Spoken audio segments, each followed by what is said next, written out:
think he left. Who?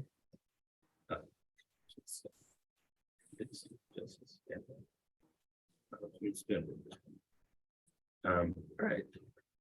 Just weird. Good morning, everyone.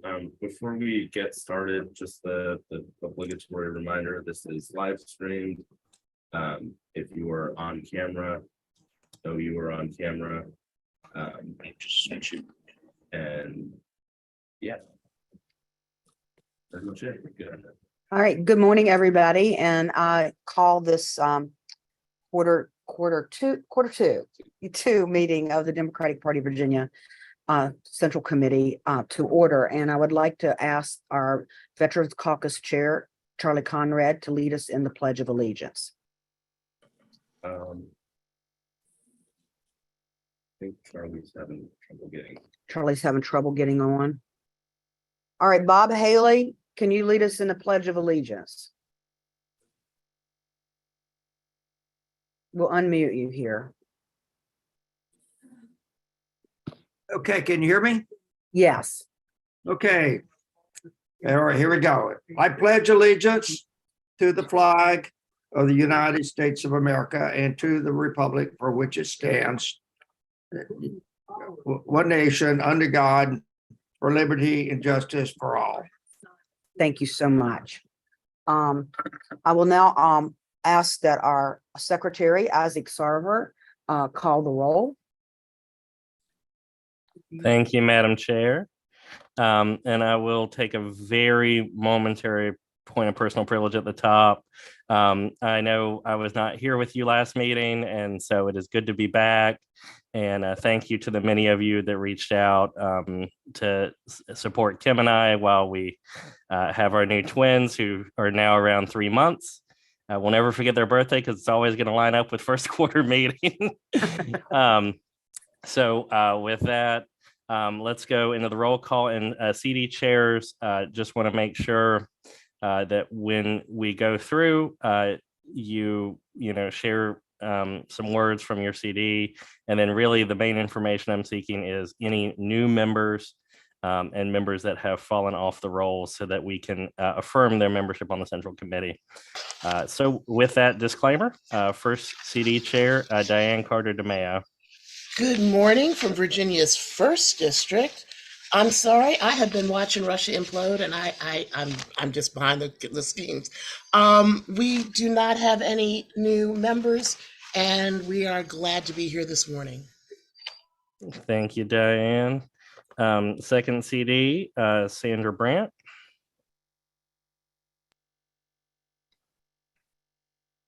Sandra, I think you're muted. Nope. According to me, Hey, am I We there? can hear you now. We can hear you, Okay, good. Sandra. I'm muted, but somebody didn't unmute me on your end. Sorry. Good morning from the fantastic 2nd Congressional District. I just would like to say today is kind of a somber day. I want to mention this. It's the 1st anniversary of Dobbs versus Jackson. It's a somber reminder of what's happening to women across this country. And of course, many people are coming to Virginia and for access to health care. I'm asking, we had a primary this week with all of our Democrats. We got a lot of those elected. We need to take back the House and we need to keep the Senate. So go on, Democrats, on to victory. We got to do this for women and others. And Sandra, do you have any new members since the last meeting?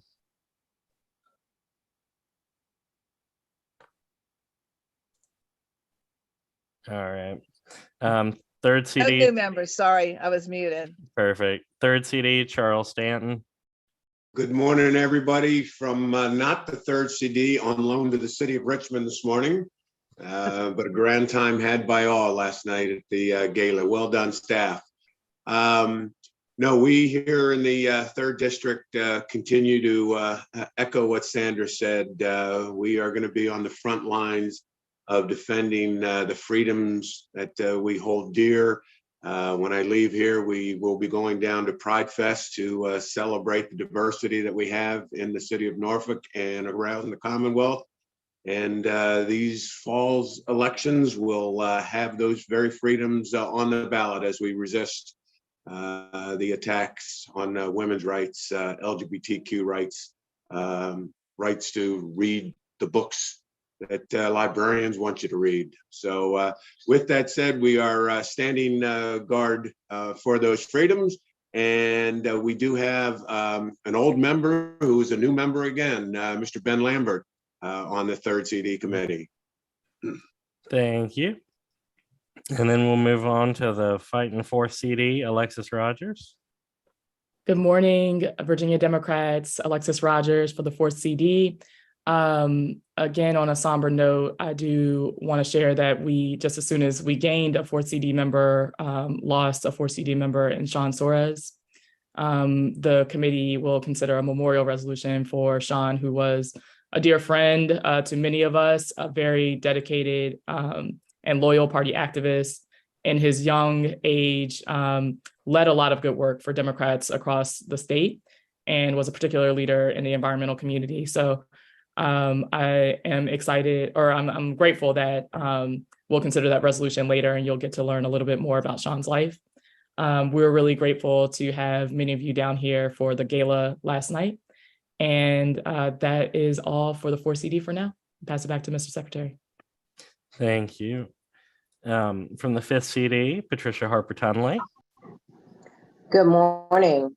We at the 4th to 5th CD do not have any new members. Thank you. Thank you. 6th CD, Kim Crump. Good morning from the 6th CD, actually here in Richmond. I want to congratulate the DPVA staff on a fantastic event last night. A good time was had by all, very inspiring. And I'd like to report in that we have the resignation of Joanne Spano and a new member, John Ingalls. And that's all from us. All right. Moving up to the 7th CD, Matt Rowe. All right. Good morning from the stupendous 7th District. Made it back to Fredericksburg this morning. So happy to be with you. Again, thanks to everybody that came out to the gala last night, our Democratic prom as it is. 7th District, home to many different Senate and House districts that will help us keep the Senate this year and take back the House of Delegates. And last night, we were really happy to see our Congresswoman, Abigail Spanberger. So that was very exciting for us. We don't have any new members and no members coming off. Thank you, Matt. The 8th CD, Margot Horner. Good morning and welcome, Virginia Democrats. I'm Margot Horner, and first of all, I just want to say, Isaiah, congratulations. 3 Democrats in one family. Okay, the 8th District is the home to a number of great Democrats and leadership, including U.S. Senator Mark Warner, Congressman Don Beyer, Senator Dick Saslaw, and our Charnel Herring, and our legislative member, Senator Adam Ebbin, and all military veterans in Virginia and those where service may take them outside of the United States. And we always want our military family to stay safe and well during these challenging times. Yes, 1 year ago, we've talked about what happened to us with the landmark decision of Roe v. Wade being turned down. So our elections coming up will test the power of the GOP and the governor in Virginia following their attempts to roll back abortion rights. We're not going to give up on the fight to protect the right to choose. And also too, today, the Central Committee members, as has been mentioned earlier, will consider a memorial resolution crafted by Virginia Young Democrats president and other leaders in the VAYDs, particularly from our 8th District, Matt Royer, on the short life of an outstanding young Democrat, Sean Joseph Soares. Sean exemplified a life of service, and we've talked about service this past year with Don McEachin, and he worked with Don, and the consequences of the service to the Commonwealth, the Richmond community, and the Democratic Party. May his memory set the standard of every Democrat in Virginia. Thank you so much, and let's go forward with the meeting. And no new members. Thank you, Margot. So I don't see Mary Lynn on, so I'm going to call on Kim Shapetto Dean and Kim Shapetto from the 9th to give us an update. Hey, Isaac. We enjoyed our time here in Richmond this week. The 9th District has no new members, and we are fighting. We have a lot of good candidates coming up in this next election. So we look forward to everybody's support. Excellent. And earlier I referred to the Fighting Fourth. The Fighting Fourth has a G in it. The Fighting Ninth, well, I will put the apostrophe at the end for full effect. So, because we're so ready to fight in the ninth that we're going to cut out some letters. But 10 CD, Zach Brakowski. Yeah, the 10th CD is home of SD 31, which is going to be our key battleground Senate seat. This is where we're going to get our 21st Senate seat and keep our brick wall. And we are sad to report that Nick Gothard and Adam Hamby have moved out of the district, pursuing other opportunities. But we're happy to welcome Jeremy Rood and returning 10th CD member Monty Johnson to the committee. Perfect. Thank you, Zach. And then from the 11th CD, Manisha Singh. This is Manisha Singh, the new chair of the great V11 district, home of our amazing Congressman Jerry Conley, home of the first women mayor of Fairfax City, Happy Warrior, as we like to call her, Catherine Reed, and the first women speaker of Virginia, Eileen Filler-Khan. On behalf of CD11 Dam family, I would like to convey our deepest condolences to the Soro family. Sean was born in India, so I do share a kinship with him, and this is indeed a great loss. So let's make his memory shine by winning big up and down the ticket this year, and go blue. Thank you. No new members. Perfect. May I say something? I'm going to blame it on the night being late, but I forgot our other new member, Mr. Les Smith, and I apologize, Les, if you're on the call. But Les Smith is also a new member of the 3rd CD. No worries, Charles. Well, welcome, Manisha, and welcome to our new members. Madam Chair, first and foremost, I'm happy to report we have a very robust quorum of unified Democrats ready to come out and kick some Republican tail this November.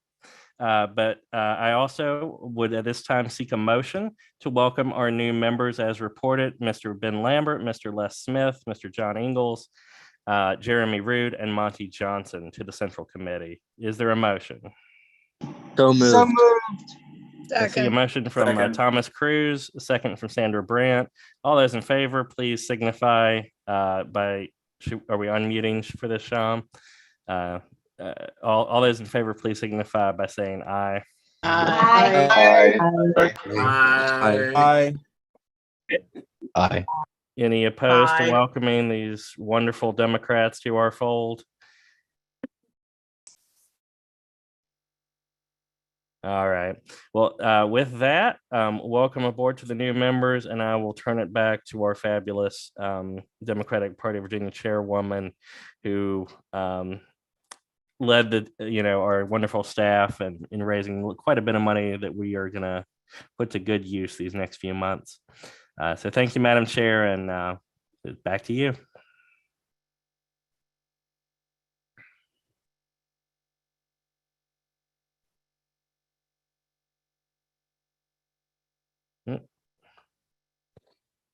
Madam Chair, your audio is off, it seems. I think you're in charge now. I see Susan unmuted on my end, so. Yeah, same here. It's kind of weird. She seems unmuted, but there's no audio coming in. Is it possible she's unmuted, but her sound is turned down? That's happened to me.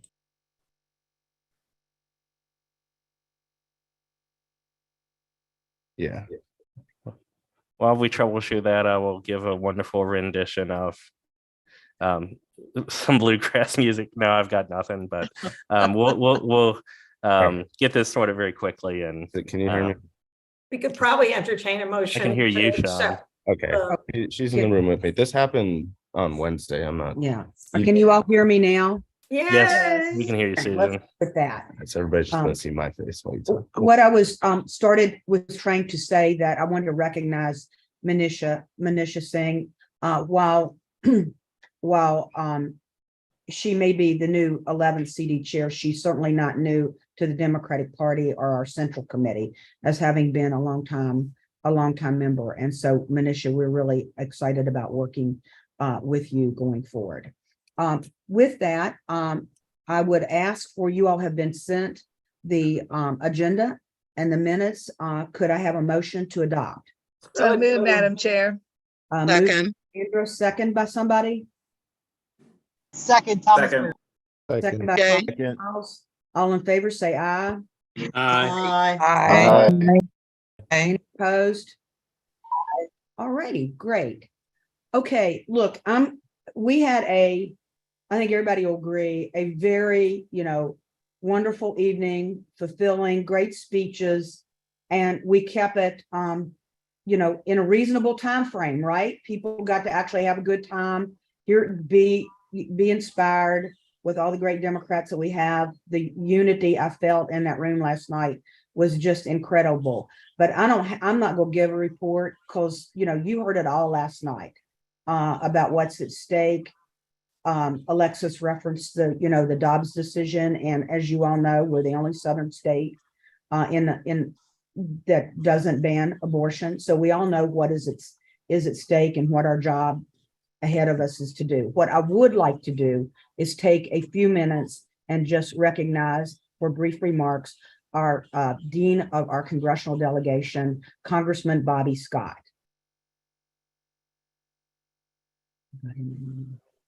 Congressman?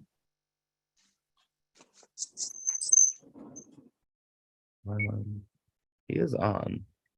Is he talking? No, his video's off. Oh, there we go. Hey, can you hear me? We got you, Congressman. Okay, give me a second because I'm going to pull out. I'm driving right now, and I'd rather okay. You take him. Yeah, I'm pulling in right now, so just give me about 5 seconds. Yeah, because we don't want anything to happen to you. Be careful.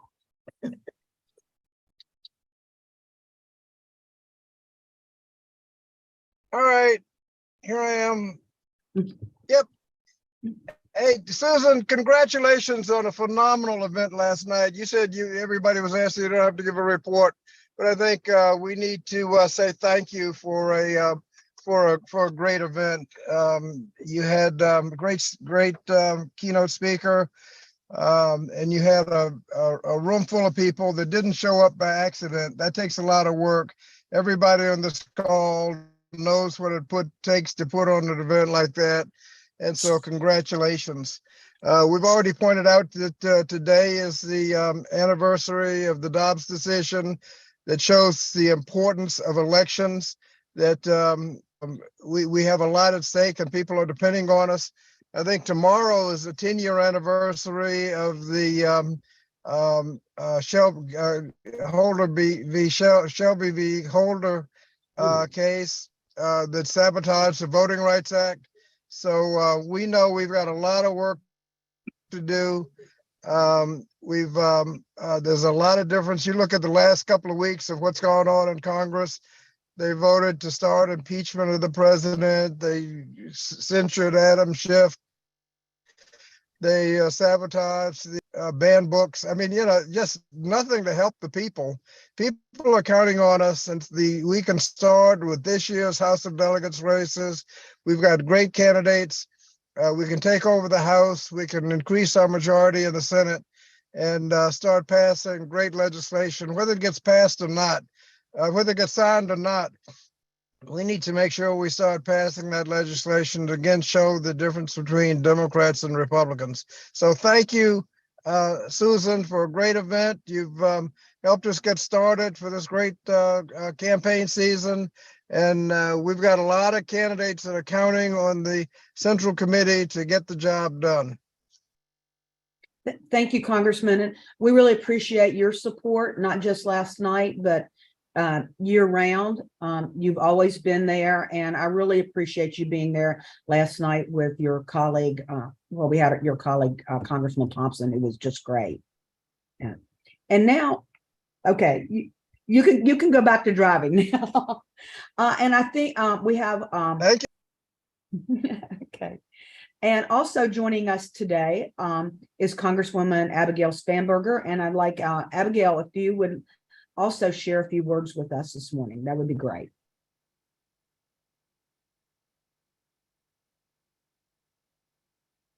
Hi, everybody.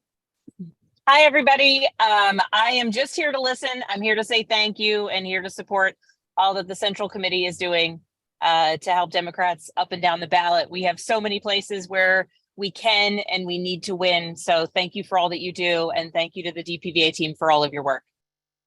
Great. Thanks for being there last night and joining today.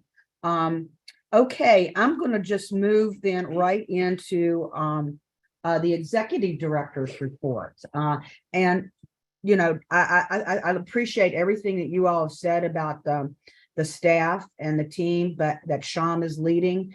But I do think I will say they make me look good every day. In anything I do, it's their good work. And so let's give them another round of applause virtually for the great work all week. Up to you now. All right, over to you. All right. So it has been a very busy quarter. We have grown quite a bit in terms of staff. So there are some new faces on the team that actually started right around the quarter one meeting. We've grown our political department, who have spent the last 3 months doing everything ballot access related, working to get our delegate selection plan that we're voting on today ready and fully compliant with the DNC rules.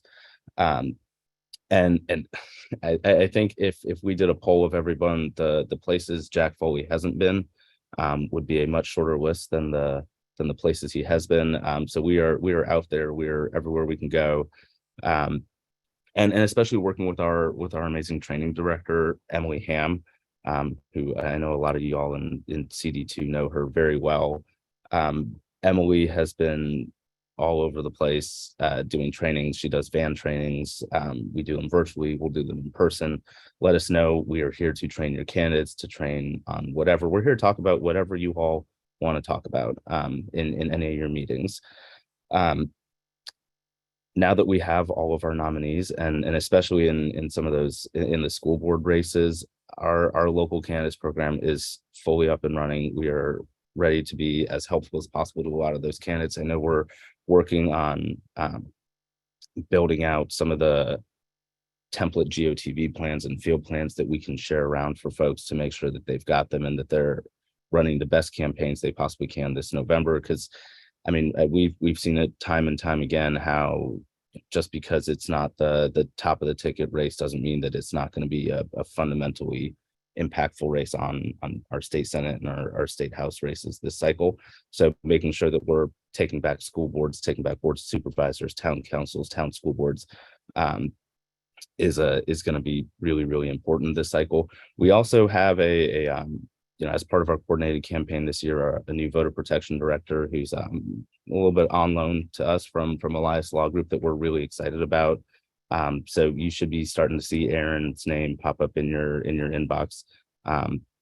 And if you have any issues, any voter protection related issues, and this is something that's going to be really important now that we no longer control all of the electoral boards, please do reach out to us so that we're aware and that we can try and prevent problems before they actually become problems. So that's really important. I know. So we actually, I think this might be the department I brag about because this is where I started.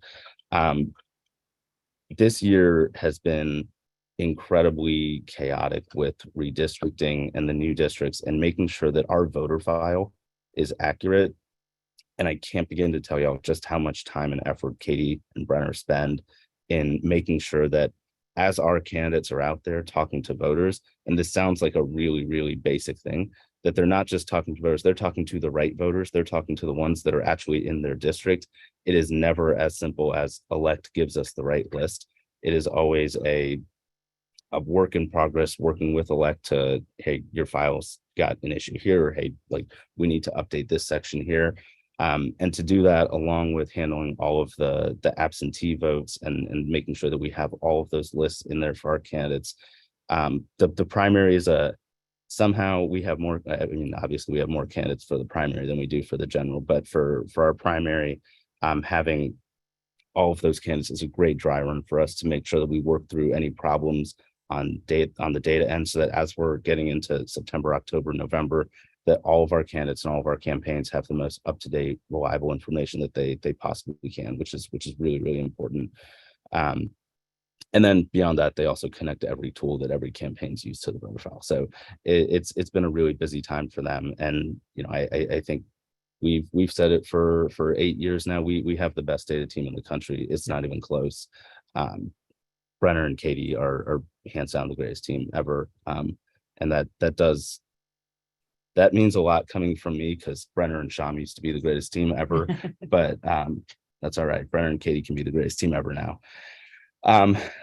And I don't know that there is anything anyone needs to say about our finance team after last night's event. As Susan said, that the staff makes her look good.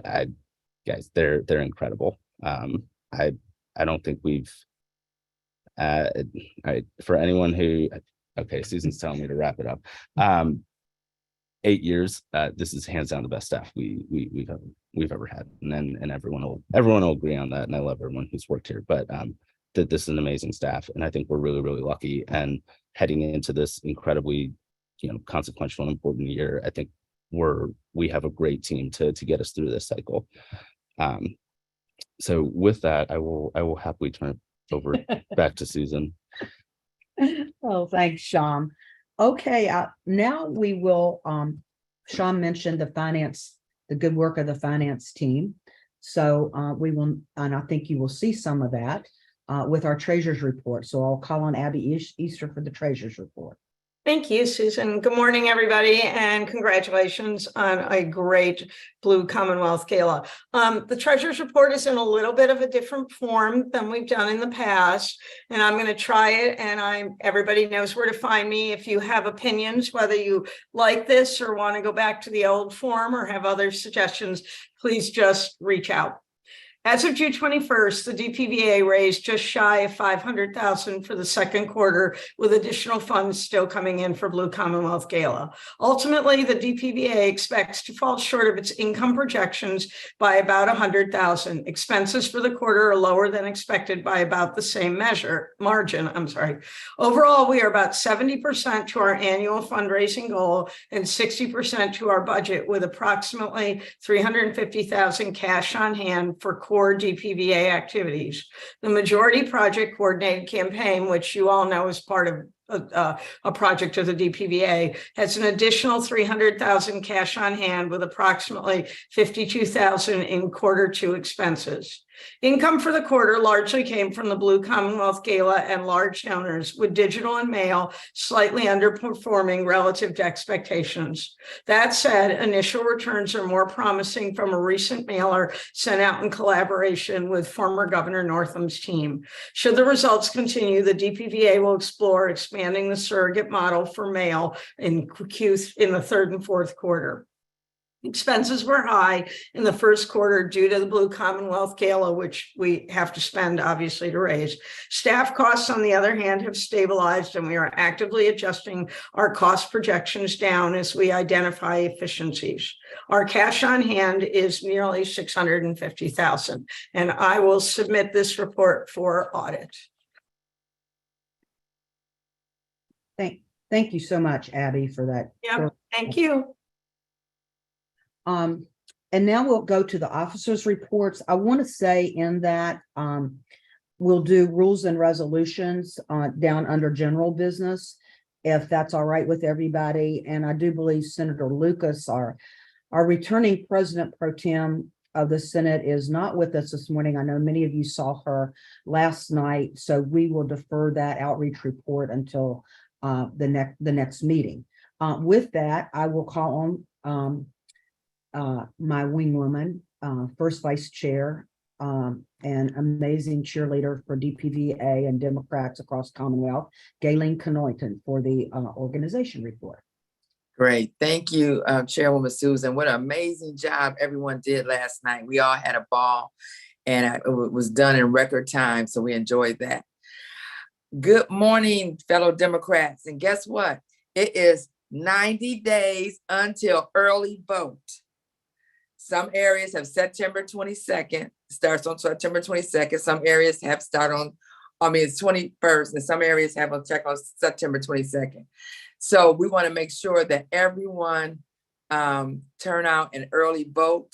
But in the meantime, we want to get people excited. The primaries is over. We have our candidates. We have got to educate our voters on their districts. It was a lot of confusion during this primary session, and people were saying, I don't live in this district, I live in this other district, and they weren't aware that redistricting changed the district. So we're asking all local committees to really get on the ground and educate the districts so that the voters know what district they're in. And this also gives them an opportunity to invite them to join the local committee and expand their base. Also, voter registration is so important. Everyone needs to be doing voter registration. And we hope that everyone's out there doing voter registration. We're encouraging all local committees to go to their electoral board meetings on a regular basis, on a monthly basis, see what's going on. And also encourage the electoral board to vote for Sunday voting. I know several localities have got this done. And I know it's going to be coming up in other localities on the electoral board. So still bring your clergy in with you, bring in advocates with you, and get them to do Sunday voting, get the electoral board to do Sunday voting. And last I want to say is voter protection, voter protection, voter protection. We will really need voter protection to be robust this cycle coming up, because this is going to lead into our next year and the year following that. And we have to have a strong voter protection, considering what this administration is doing to infiltrate our vote. So please get your voter protection teams together on the ground. We have a wonderful voter protection director. We'll start having voter protection meetings. We'll have a toolkit for voter protection. So stay tuned. But let's get excited and let's get everybody riled up to turn out and vote, starting our early vote in September. Thank you. Gayleen, thank you so much for that. And I will just, if you all haven't gotten to know Aaron, who is our voter protection director that Sean mentioned, I know you will. He's really hit the ground running. But if you want to reach him, just email political@vademocrats.org and he'll get that. But Gayleen, he's going to be a great partner for us for this cycle. All right, and now we will call on a person that every one of us at DPVA relies on just about every single day, our Vice Chair for Communications and Technology, Ricardo Alfaro. Hi, everyone. Can everyone hear me? Yes. Yep, we got you. Great. And good morning, everyone. Actually, I apologize if I have a little bit of background noise. And the reason why I have my camera off today is because I'm coming in from sunny Puerto Rico this morning. And just to provide a brief report, since our last meeting, technology has been busy collaborating with DPVA staff on a series of initiatives. Some of you may have seen that we started using a QR code checking system last night. As any first-time implementation, no system is perfect, but it's a path towards continuing to polish this effort moving forward. So kudos to Katie, Vicky, Shane, and Nick, with whom I worked for the past few months on that effort. On a separate note, but related to my previous meeting report, I'm still working on the WordPress template for congressional districts, and we'll hopefully have more updates on that in the coming months. Also, as Gayleen just mentioned a few minutes ago, voter education will be critical for this upcoming election cycle. So additional education tools such as the new maps is also another effort that we'll be pushing out as well. So make sure to reach out if you have any questions or additional feedback, and to be subscribed to the Tech Substack. Back to you, Madam Chair. Thank you, Ricardo, and thanks for everything you're doing. You've just been a great partner in this technology piece of helping us do things keeping up with the modern times at DPVA. Sure thing. And now I'm anxious to hear from our Vice Chair of Finance, Clarence Tong, who also has been just super at helping us raise money. And Clarence, so take a bow yourself for last night and give us a good report. Well, thanks, Chairwoman Swecker, and good to see everyone this morning. Before I start with the report, I just wanted to thank the DPVA for considering the resolution to honor Sean Suarez, who I don't know if you all knew him, but he was just genuine, hardworking, dedicated individual. Also, one of the most promising Asian Americans in Democratic politics in Virginia, and I had the pleasure of getting to know him when he worked for Governor Northam, and then later when he joined the staff at the VCN, where I serve as a board member, and definitely going to miss him. I wanted to also thank you all for your generous support of the DPVA, and for everybody who contributed towards the very successful Blue Commonwealth Gala last evening. It was a fun, memorable, and just a really well executed event. And I've been to 10 of those, and I think that was the most flawless executed event I had been to. So I really commend them for it. And right now we're still, counting all the funds as they come in, but I'm sure like at a later time we'll get a more full report. We continued even before Blue Commonwealth Gala, holding smaller events that were across the Commonwealth. There was the Barbara Johns event in Arlington back in April, and many of you participated in that one. And we're going to continue to have more leading up to the general election in the fall. So please stay tuned for more details.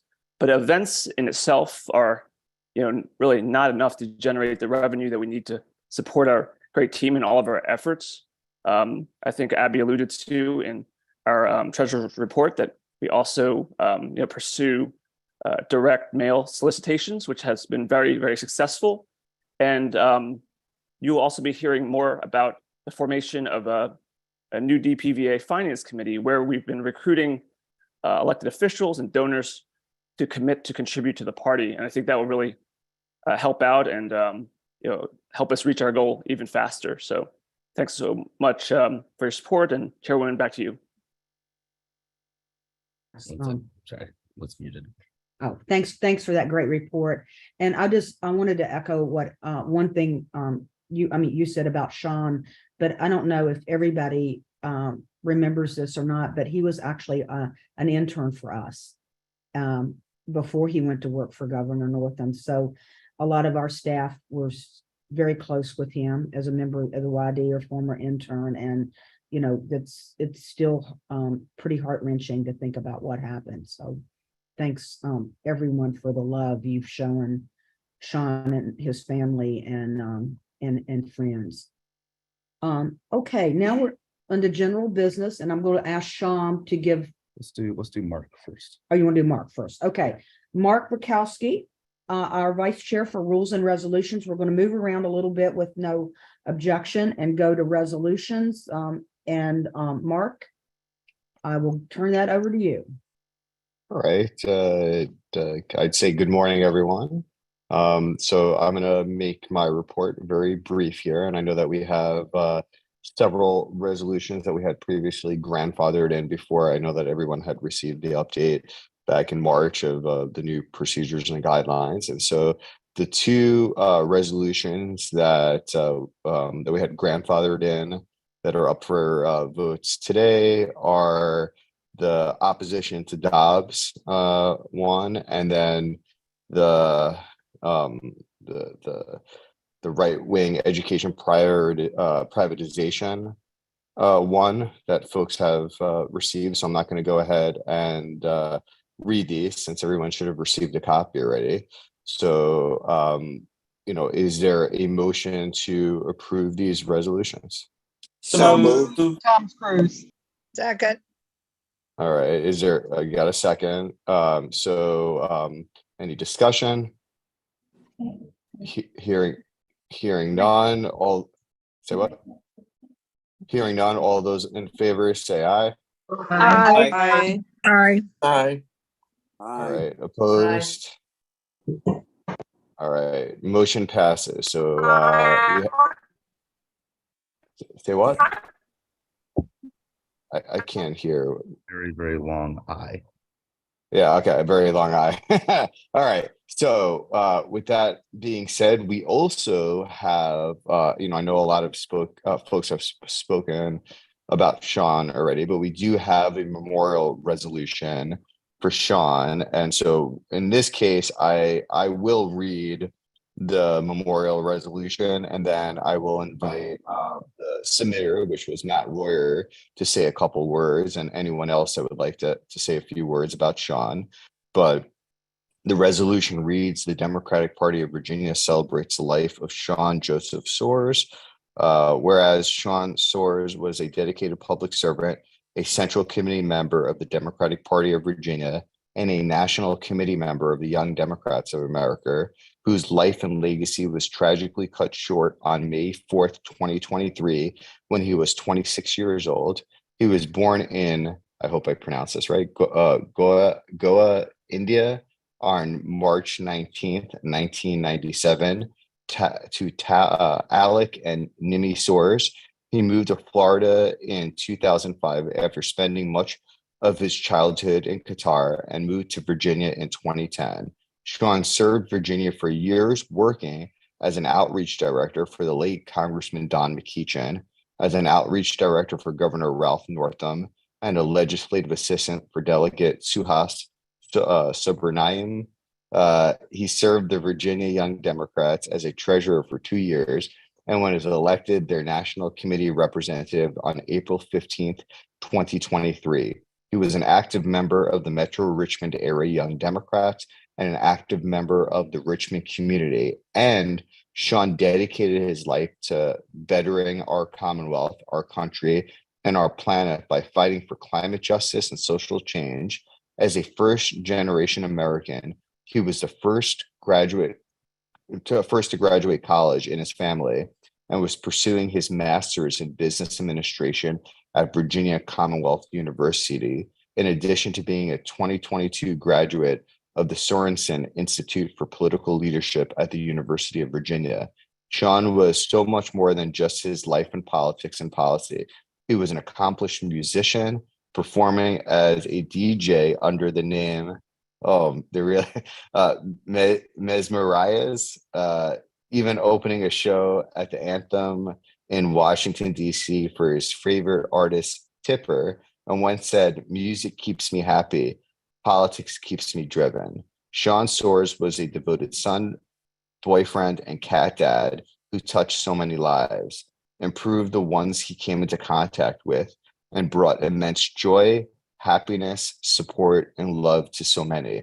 And Sean Soares and his smile will lovingly live on through the memory of his loving parents, his girlfriend, Anna, his cat, Lily, his family in India, Canada, and Qatar, and his many friends. And therefore, be it resolved that the Democratic Party of Virginia celebrates the life of Sean Soares. May his memory be eternal, and may he set the standard for every Democrat in Virginia to live up to. May he rest in peace. And with that said, I'd like to turn this over. I don't know if Matt is on, Royer, to say some words and about Matt.